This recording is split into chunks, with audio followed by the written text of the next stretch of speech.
गोविंद पानसरे लिखित शिवाजी कोण होते या पुस्तकाचे सामूहिक वाचन विविध पुरोगामी संघटनेच्या वतीने यवतमाळ येथील शिवतीर्थावर करण्यात आले। गोविंद पानसरे लिखित शिवाजी कोण होता या पुस्तकाचे सामूहिक वाचन विविध पुरोगामी संघटनेच्या वतीने यवतमाळच्या शिवतीर्थ येथे करण्यात आले।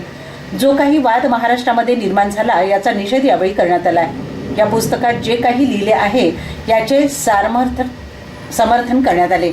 हे पुस्तक सर्व विद्यार्थी आणि घरापर्यंत पोहोचविण्याचे आवाहन यावेळी करण्यात आले। यावेळी अध्यक्षस्थानी श्रीराम खिरेकर उपस्थित होते। कार्यक्रमाची भूमिका मराठी सेवा संघाचे नंदकुमार बुटे यांनी मांडली। कॉम्रेड गोविंद पानसरे लिखित शिवाजी कोण होता या पुस्तकाच्या वाचनाचा कार्यक्रम आज यवतमाळ येथे संपन्न झालेला आहे।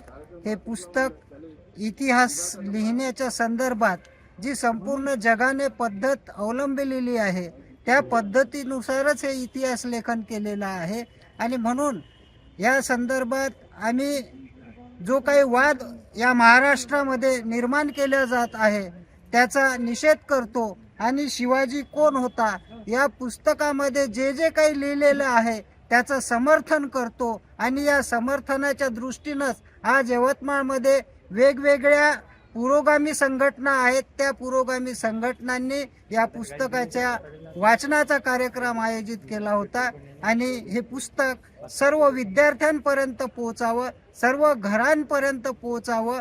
कार्यक्रमाच्या माध्यमातून या पुस्तकाची देवाणघेवाण सर्वांनी करावी असं आवाहन मी आयोजकांच्या वतीने या ठिकाणी करतो। धन्यवाद।